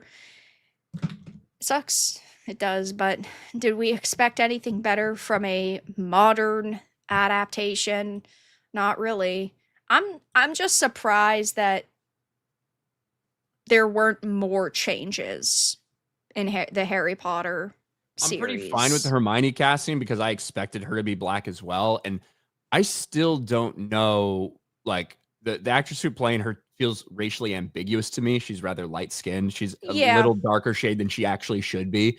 After listening to her in the audiobook and seeing she's definitely got the Emma Watson voice to a T. Yeah, she's like Hermione vibes. Yeah, 1,000%. Absolutely. So I actually do think she'll be doing a really good job. So I'm not as miffed about that one. The Snape one is. Well, because that it's just going to be about racism. Harry's a racist. Harry's dad was a racist. Everyone's a fucking racist for judging Snape by his book by the cover. If they were just going to do that, that'd be fine. But then it turns out they make Snape into some kind of good guy. That's the thing that pisses me off. Yeah, and that was one of my problems with the him movies. Being like a victim and being wronged and changing his story. That's one of my problems with the movies is because they didn't have enough time to really show how complex Snape is. Right. But so now with this long series, they should in theory, but. Right. And that's one of the things I was excited to see because in the movies, I think if you've only watched the Harry Potter movies, you probably walk away with the idea of, oh, Snape was actually just this really good guy who is undercover and doing this the entire time. Right. That's not the fucking case. Yes. Was Snape working for Dumbledore? 100%. But he was also a massive pile of shit He was. He wasn't was some a- like good Yes. guy that was like, oh, undercover. And I agree, because that is a major problem I constantly see about people that clearly only watch the movies but didn't read the books, is that that's what they believe. And I think another maybe problem with the movies is that we're also talking about Alan Rickman, and he's such a amazing actor, and it's like he's been in so much, you've seen such a wide range from him, that it's like people instantly see him and think, oh my gosh, he's a good guy. Because I can't off the top of my head think of like Alan Rickman in any like actual Hans fucking Gruber. Well, yeah. But like The best Christmas movie around. Come on. yeah, I mean it is fucking good, but I don't know. I don't think anybody would be able to do as good as Rickman did, though. So that's my problem. Hold on. Someone said that's my problem with Rowling. If she wanted Snape as a good guy, he could have been a capable teacher. He knew his stuff, but did not teach his students. Harry learned more from him due to his book. You can have as many problems with her writing style, or whatever, as you want. The point is not for him to be a good guy. The point is that he is equal parts, his life dedicated to hating and making the son of James Potter as miserable as fucking possible, as it is equal parts to him doing everything he can to protect the son of Lily Potter. He's an incredibly complex character. He's also a massive pile of shit. Right. He doesn't just hate Harry for one reason and doesn't just love Harry for one reason. He doesn't love Harry at all. Right, no. He doesn't love Harry at all in any way, shape, or form. He only loves Lily, and it's this unrequited, very toxic love for Lily. In that's very complicated. And one of the things that I don't like that they cut out of the movies is when in The Prince's Tale, in the chapter where we're getting all of Snape's memories after he dies, and Harry's running through the Cliff Notes version of his relationship with Lily, and you get to the end when Dumbledore tells Snape that Harry has to die, and he's like, you've been raising him as a pig for slaughter, like all this time is what we've been doing. And Dumbledore asks him, well, don't tell me you've grown fond of the boy Severus.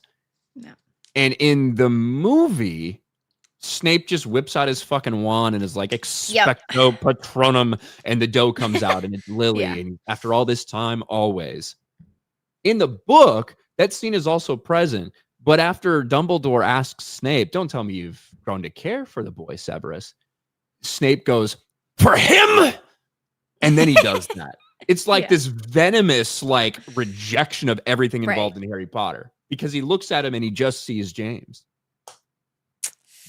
Alex Except says, for the eyes. Not just Harry, he traumatized Neville as well. He traumatizes Neville. Neville, like the most scary thing in Neville's life is Snape, right? True. The way he treats Hermione, who is by all accounts an incredible student, right? It's unforgivable, the type of toxic asshole that Snape truly is as a teacher.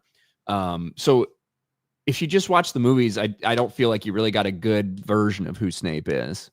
And it's one of the things I was looking forward to them doing so right, because as much as I love Alan Rickman in the role, he's too old and he's portrayed as way too much of just a good dude. Right. He's not the Snape or the book Snape. He's quite different, and he still played a good character, but like the problem is that you would think with a show that's supposed to be, I'm assuming 8 episodes per season, so probably like around 8 hours of content, or if it's like 45 minutes, like 7 to 8 hours of content, you would think that would mean that we would get this more complex version that is more accurate to the source material. But now, by changing the color of his skin, I mean, it changes his character entirely. But, I don't think anybody... I'm worried we're not going to get that. Right. I'm worried that we're not going to get that. He's going to be too one-dimensional again. Yes. Only now he's just going to be victim one-dimensional instead of, like, more...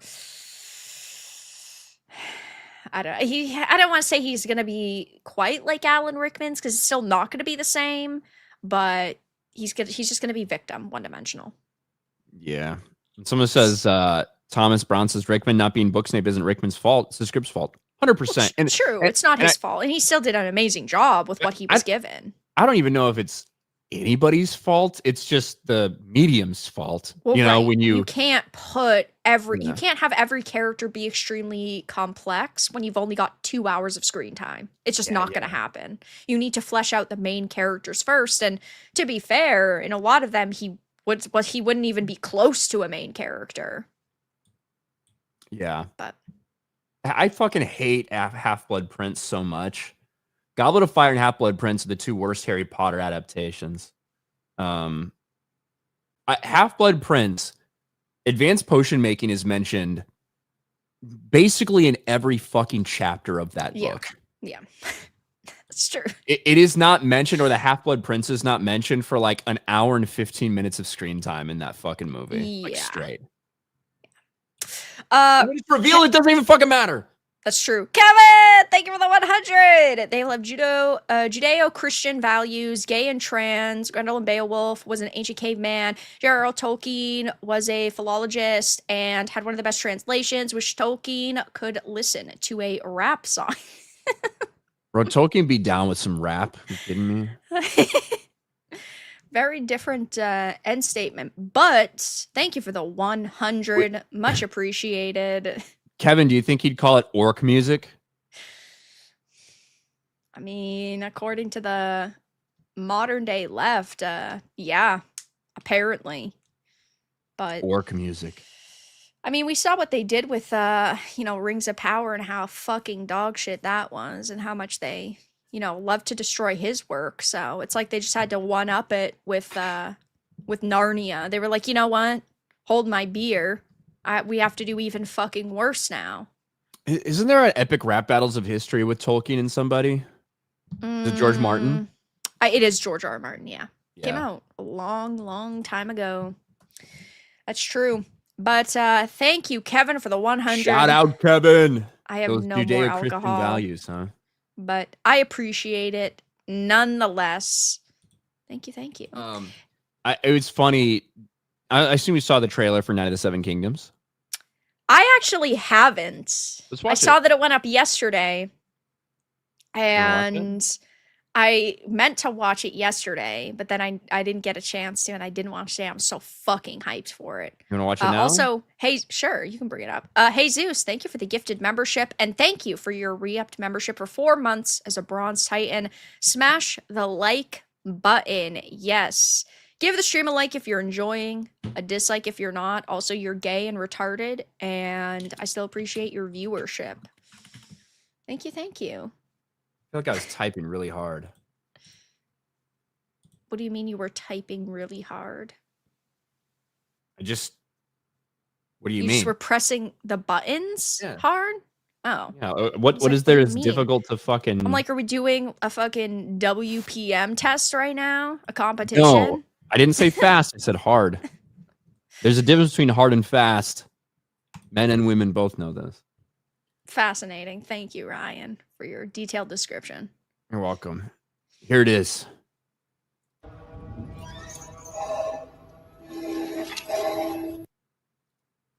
Bro, look at the fuck. It looks so helm. sick! Oh my Look at the fucking helm. god!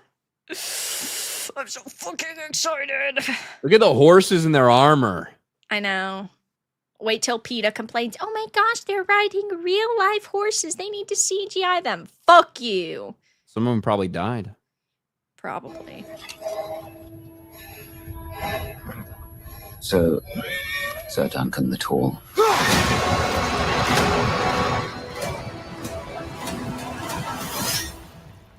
How good a knight are you? You'll see. It's this way. So we get our first look at Baelor Targaryen. And I do like, he's got like gray hair. He doesn't have Targaryen white hair, and he's not supposed to. He does not, right? He's not That supposed was to. a problem I had with House of the Dragon is Rhaenys not having the dark Baratheon hair anymore, which really pissed me off because that was a big like sticking point for Rhaenyra's children and like why it wasn't so talked about when Viserys was still alive, and then by changing her hair color, like it kind of changed the dynamic in the kingdom as well. I hate that, but Yeah, I think people are really gonna like Baelor, and it's funny because he's such a like fan favorite character yeah. who really doesn't really do very much. You know what I mean? But Yeah. because he's one of the very few, like truly just good people we see, especially as like someone in power, someone who's, you know, assuming he's going to take the throne at some point in time. Funny story. He's the voice actor in SWTOR for the Imperial, the fucking Imperial Agent. Imperial Agent, yeah. Ah, Yeah. interesting. Didn't even know that. Yep. It's true. But I do think it's interesting they didn't give him like the white hair. Now, maybe because he's kind of graying or whatever, they didn't feel it was necessary. But I like that, and I wish we would have seen that more. Look, Jon Snow, Secret Targaryen, didn't have fucking white hair. Also, he's Fudge, isn't he? In the new Harry Potter series? He is. He is going to be Fudge in the new Harry Potter series. I thought so, but I wasn't 100% certain. I think that's him, yeah. Yeah. You'll see. It's this way. Came for the tourney? Tourney? It's a contest for knights. You a knight? I'm no farmer. Yet you've come dressed as one. Sir, I could scribe you, and you could teach me. Every knight needs a squire, and you look like you need one more than most. Sir Ireland raised me to be a true knight, not with sword or lance, but with honor. And I swore that I would. What's this? It's a hedge knight, ain't it? What? It's like a knight, but sadder. We're not sad. Do you remember what horse is the white horse? Is it Sweetfoot or something? Says he's got 3 horses, right? Yeah. He's got like Thunder, Chestnut, and Sweetfoot or something, right? It's yeah, I could look it up real quick. But like the 3 horses are like very in the tail. Sweetfoot. Yeah. Sweetfoot. Yeah. They're obviously, this is going to be a much lighter tone than any Game of Thrones fucking story we're used absolutely. to. Should be fairly humorous. Dunk is such a fucking idiot. He's a big dumb lunk. He's stupid, but he's a good person. A big rarity in the Game of Thrones. I love these 2 main actors, Dunk and Eggs actors. I think that they so far. Now, again, you know, trailers can be deceiving, true, but I think their tone together is perfect so far. They bounce off of each other really well. It does feel good. Yeah. So far. If I could call myself a champion, some great house might take me into its service. Perhaps even House Targaryen. Targaryens, they're incestuous aliens and tyrants. Bro, this dude is like totally Podrick Payne, except talks more vibes. Oh yeah, absolutely. I mean, I haven't seen him in any of the other trailers, and I already got that out of it. And tyrants. Sir Duncan the Tall. Arion would like your head. Arion Brightflame. Who's this actor? I don't. He looks like an familiar. asshole, which is exactly he what does. Like. He looks like a cocky motherfucker who we're gonna want to punch in the face. He looks like 82 Nicholas times. Holt's younger brother. He kind of does. Yeah. Sir Duncan the Tall. Arion would like your head. Maybe the gods figure this is what I deserve. Come on, little knight. And so... Who actually thinks he's a dragon, like a lot of Targaryens do. Dragging these nuts. Yeah. Oh, yeah. Well, Dunk is going to drag his nuts all over him. But I do like the fucking helmet, though. I mean, he's got the best set of Targaryen armor we've seen throughout any of the shows so far. I mean, I know that it was limited. Cool. Daemon's was cool. I liked. Yeah, I mean, Daemon's was. Daemon's in the first episode at the tourney with the fucking dragon wing helmet and everything. That was that was cool. awesome. I still think this, from what we've seen so far, looks like it's going to be cooler, but who knows? I ask you again, how good a knight are you?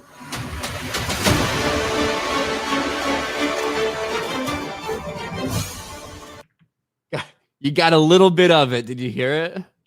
Yeah. Just a touch of the Game of Thrones soundtrack thrown in there. Just a touch of the Game of Thrones theme.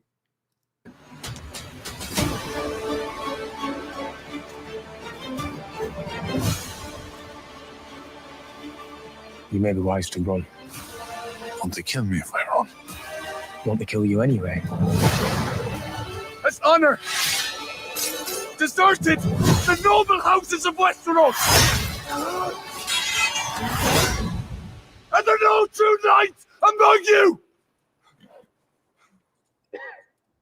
Was that ill-handled? Right, yeah. Are there no true knights among you is an awesome fucking line. It really is. And if you're a fan of the book or the novella or whatever you want to fucking call it, obviously you're waiting for that. I really like the trailer. I do too. I mean, I hate to get too excited because we know how disappointing things can be, especially in terms of fantasy entertainment. I feel like fantasy always gets screwed over the worst, but I mean, it looks really good so far. All of the actors seem like they're solid. I think we've talked about it before. There's going to be people who either are going to love it or hate it because there's not like an abundance of magic, right? It's going to feel more like a period piece. And I think that is what some people are going to have a problem with. You don't have Daenerys resurrecting dragons and shadow monsters being birthed and White Walkers. Like, you don't have all of that. And so there's going to be people that feel like very disconnected from it because they expect magic from Game of Thrones. They expect magic and dragons, all this shit. I also like, I do think there'll be some people that tune into that are like that. I also think it makes it very appealable to anybody as well, though, because yeah, it is just very simply, is it set in Westeros? Yes. Will there be a couple background things about Westeros? Probably. And they'll probably work more about the Blackfire Rebellion into the background of some of this because George wrote the first before he actually planned the Blackfire Rebellion, which is actually going on during this time. And then in subsequent Dunk and Egg novels, he got more into it. But will they probably work that in? Yes. Will there be things like dreams or visions?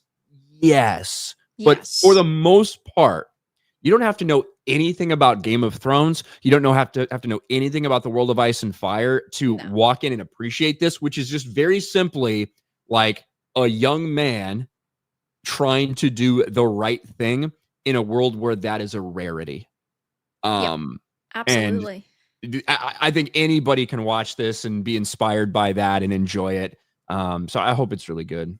I hope so too. I'm excited for it. I mean, I liked the first season of House of the Dragon. I just felt like the second one was so disjointed and it was so like bizarre in a way. And I mean, this feels much more Game of Thrones than House of the Dragon season 2, even with the magic that it had in the dragons. So, I mean, I'm hyped, right?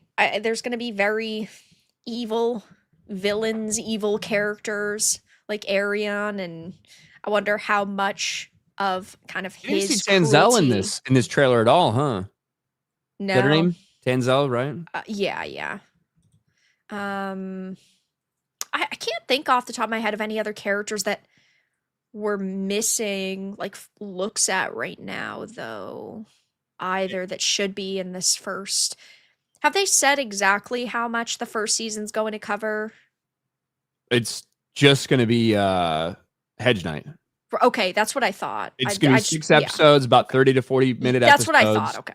Yeah, it's just Hedge Knight, the first novella. That's which what is, I think, thought. Because perfect. they're not hour long, or extending even past that 8 episode. And it's just They're one not doing person's that. point of view. It's not jumping around Well, the yeah, continent no, for everybody's different stories. It's Dunk's story. Yeah. I think and these two somebody actors says are really plot good. hole ahead. There is no dragons. This isn't a dragon. If anybody actually thought this was a dragon, this is a puppet show. Yeah, this is a puppet. Yeah, which is I mean, that's a crazy fancy fucking puppet. They're really That's going a to good town. puppet, though. It is a little more advanced than the puppet show that we're led to believe it actually happens in the book. A little more advanced than that. Well, they need some kind of like visual effects to have the look kind of cool. So I guess I understand, but I mean, I'm excited for it. I should probably reread like now, and not that it's gonna take me a month to get through. But a little bit of Egg, and I like it so far. Egg looks like an egg. He's so perfect. He does look like an egg. He's got really like does. his little like baby voice or whatever. You know what I mean? They got to film the next season really fast before he hits puberty. Like just so, like he can still have that like little child feeling. You know what I mean?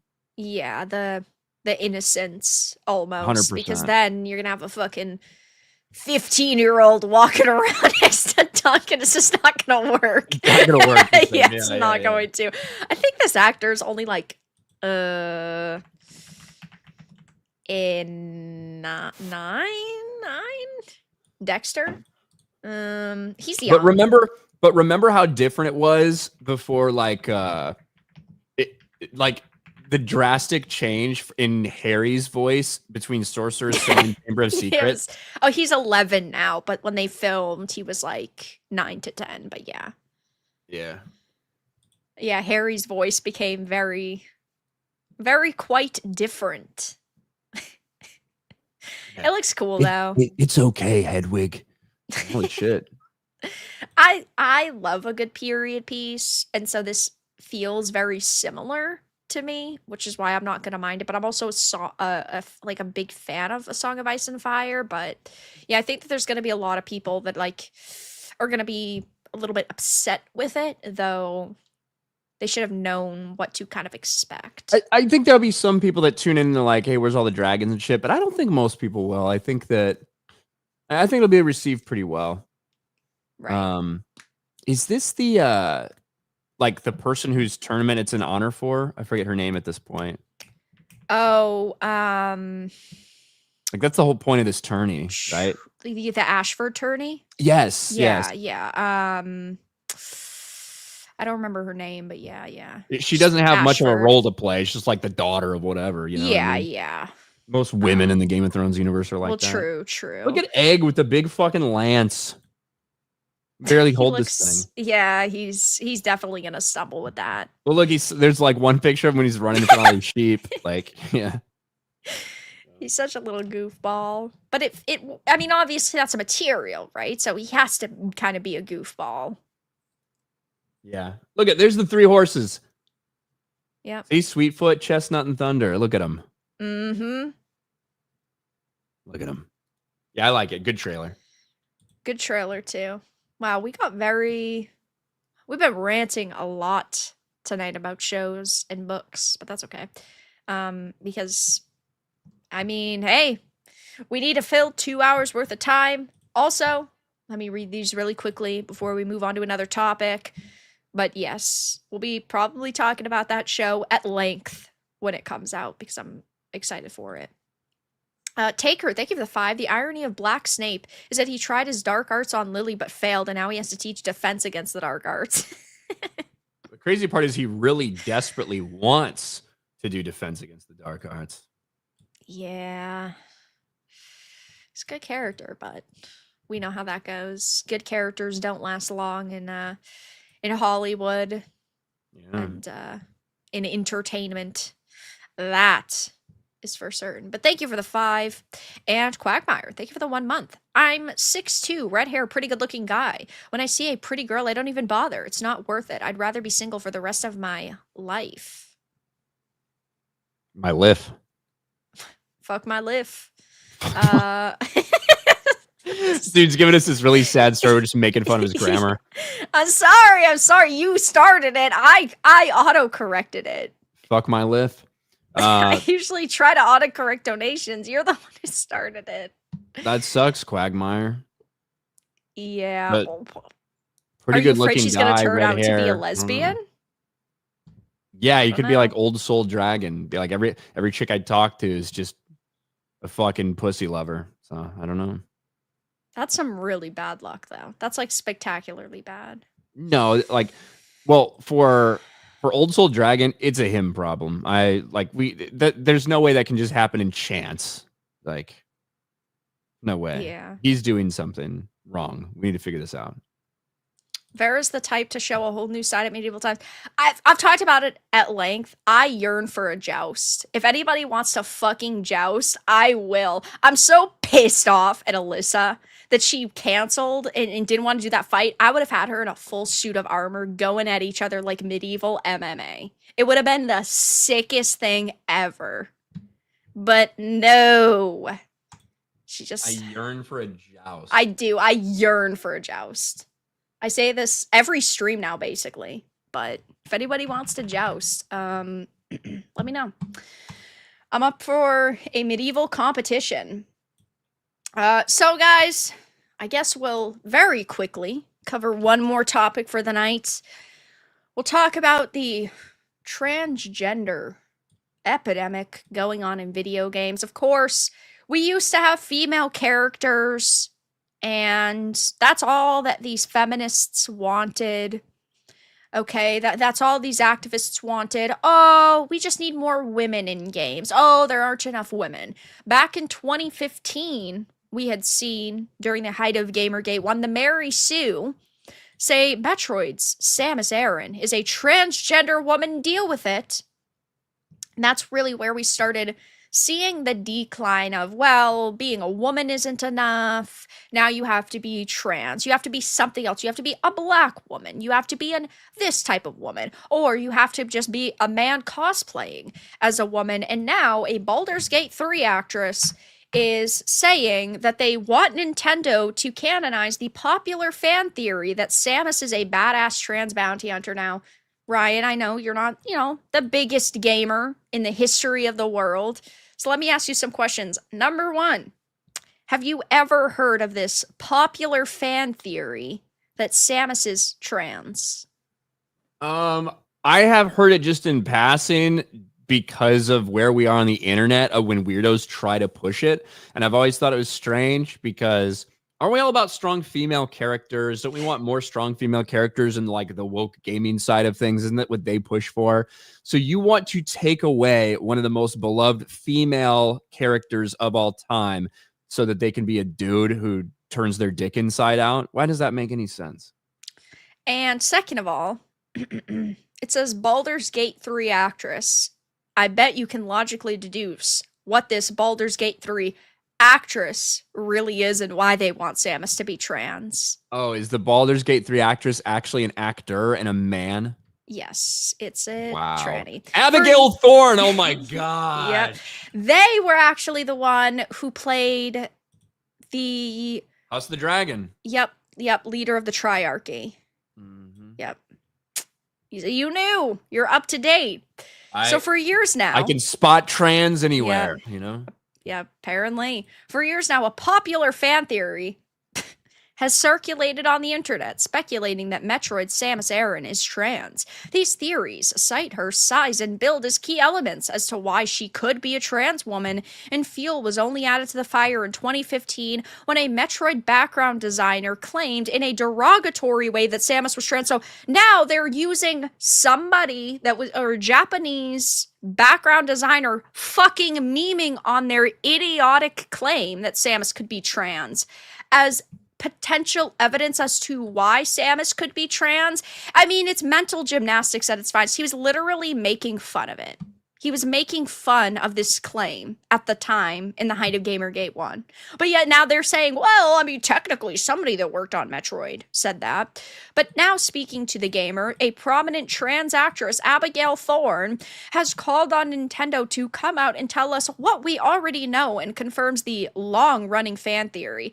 I have only ever heard this theory by like 2 idiots on the internet, like ever, and I showed one of the two. I definitely wouldn't say it's popular.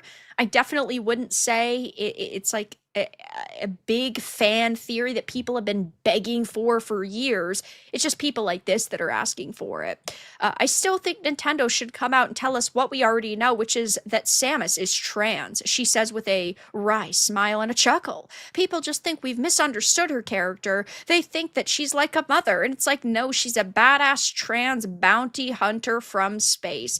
Every other week it's, Link is trans. Link is non-binary. Zelda should be trans. Zelda's a lesbian. Like, holy shit. How long has Samus been around? Samus has been around since the 80s. 80s, right? Yes. I hate to break it to you, degenerate fucks who identify as trans now and who probably won't exist for much longer because of your own doing. This has not been this popular thing. It's not a popular thing now. It's not been this popular thing throughout history. The idea that they would have made a trans man in this game in the 80s is insane, quite frankly. And you are insane, but you call yourself something that you are not. So clearly you are insane. You're not in a good headspace. So why should anyone take anything you say fucking seriously?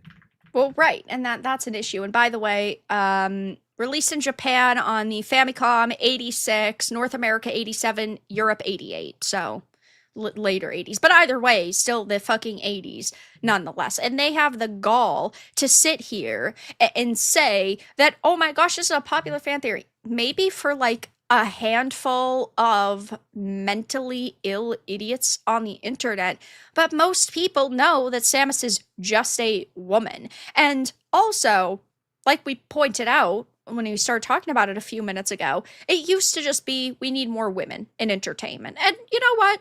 Okay, you can always ask for a certain amount more of women or people of color or whatever the point is. But the problem is that you're sitting here now saying, oh, by the way, that's not good enough, and now we need to turn women into men. Hey, yeah, I actually heard a popular fan theory the other day that Bayonetta is trans. That's Do you know that? That's another one that they push. Yep. Is that, wait, I was just making that up. Nope, it's one. You know what else is funny with Bayonetta? Bayonetta? All these marginalized groups, all these minority groups, all these fucking losers, honestly. Because they don't feel comfortable in their own skin, obviously. That's why they're paying to have surgeries. That's why they do these hormones. Because they're not comfortable in their own skin, they desperately need validation. And what is the validation? The validation has to be that something that is popular is actually them. So what's funny about the Bayonetta of course, it's not like you knew this, but when Bayonetta 3 came out, they established that Bayonetta had a daughter with a man, right? And there were people saying, oh no, I thought you were just going to say vagina. The daughter, Viola, is actually adopted. She's not like Bayonetta's blood daughter, because Bayonetta's trans. But then this crowd was fucking furious because they believed up until that point that Bayonetta was actually a lesbian until they established that Bayonetta is in fact straight. So they were actually furious at that. And then they started like delusionally coming up with like, oh, well, Bayonetta's actually trans and Viola's not her actual birth daughter, yada, yada, yada. I know you weren't doing it or saying that because you actually knew, but yeah. It's not surprising though, because that's like what I just said. They are desperate to find validation for their existence. They don't get it from their family. They don't get it from their friends. They don't get it from any normal people out there. So they have to invent reasons why fictional characters that they like or are popular actually validate them because of their existence. Yep. And once they go through this entire cycle and they continue to get turned down by everybody, they realize, oh, this isn't it. Eventually they end themselves because they don't have that validation. It's called mental illness for a reason. Yeah, but, well, apparently, chat, if you've loved Samus for years and years and years, decades and decades, there's certain... Hey, Bilbo, there's certain people that want Samus to be trans now and are saying that Samus is, in fact, trans, or that Nintendo just needs to, I don't know, start changing this character. And ultimately, it does boil down to these people being complete and utter fucking narcissists, and they need to self-insert constantly. They need these people are shallow, so unless the character has their skin color or their hair color or like there's certain mannerisms and certain like stutters or ticks, they don't feel represented, and they constantly want to see themselves in a character on the surface level. And well, this is just constantly what they do. They, you know, are mentally ill, and so they beg these companies and ultimately threaten them and harass them until they get their way. But you know, they're perfectly fine with changing a character, even if they, you know that character is extremely popular or has been extremely popular in the past, because they want everything to conform to their schizo view of the world. And that's just the way that it's going to continue to be until these companies say, no, you know what, enough is enough. You can't self-insert, and you can't see yourself physically in every character, or, you know, even we see Ironically, trans instances- people do need to self-insert. Yeah, well, I mean, it's like self-inserting their view of themselves that doesn't actually technically match themselves, but we'll call it a self-insert just for like argument's sake. Oh, sorry. Samus is When I actually meant a trans woman. people have to self-insert, I mean dilation. Oh, okay. You know what? To keep their I didn't get it. Their manufactured Yeah. vaginal wound Every day. open. Every day. It's a wound. That's not good. And them doing that just proves that they don't have anybody around them who loves them, or else they would have people telling them that that's not a good idea. And that probably is yeah, like the worst thing that you could possibly do to yourself. But Imagine even just having like a little cut on your arm or something, right? A little cut on your arm that every day you just had to kind of like peel it apart, like stick your finger in there to like keep it open so it didn't yeah, I'm gonna close. pass. Yeah, I'm gonna pass. Then imagine calling that a vagina. I think I'll pass. Taker, thank you for the 2. Does that make Silex and the pirates transphobic? Yes, it does. It does indeed. Silex is a cool boss in the new game. No spoilers though. Tristan, thank you for the 1 month. When I finally play BG3, I will make sure to rob and murk Nocturne, since that's Thorn's character. I'm tired of seeing these people ducking everything. FML? Ha ha ha. We're getting put on a watch list for a potential hate crime, but Sam Maggs is all over it. Sam Maggs got graped in GTA, guys. Feel bad for her. She's stunning and brave. I'm gonna withhold any other comment I could make. A Poncho, thank you for the 2. When they off themselves, do they put it as male? That would go down in the technical stats as male suicide, which is, yeah, makes sense. It's true. So Ryan, what are you up to? What are your plans? Up to anything I've had a fun long and weekend exciting? and a lot of streams today, so I should be back at it again tomorrow, making videos and stuff like that. Check me out on my channel, Ryan Kindle RK Outpost. You can check me out on Geeks and Gamers Daily, and also over on Sports Wars. Yeah, and see, look at that Sydney Sweeney one. See how I put her tits in full view? You did. Like a proper YouTuber.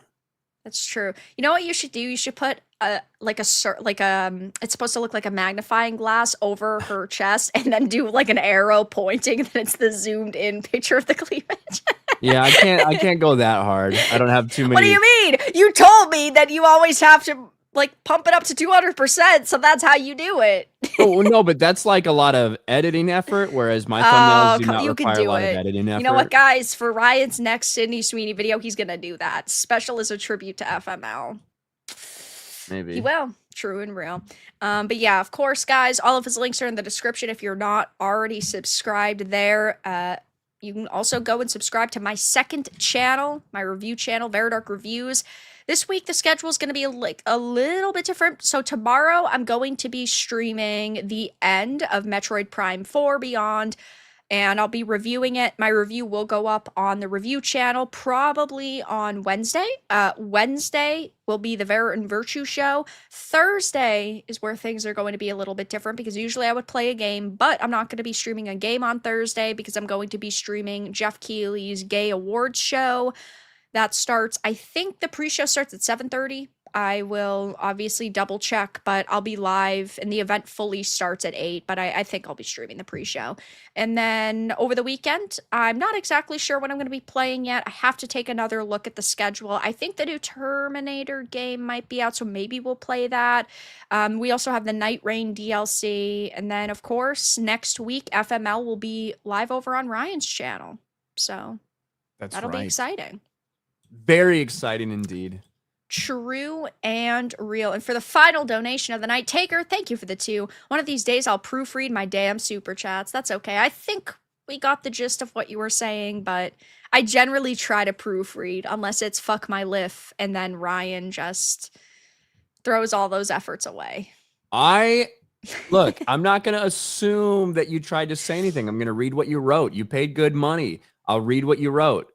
And then maybe I'll say, did you mean this? Did you mean that? But I have to read what you wrote first. Yeah. But of course, guys, thank you all so much for stopping by the past few hours. Next week, live on Ryan's channel. Check out links in the description. Follow him on social media. I'll be live again tomorrow night, 7 p.m. Eastern, for the end of Metroid Prime 4 and Trans Samus. Thanks for hanging out. Thanks for stopping by and have a good rest of your evening, everyone.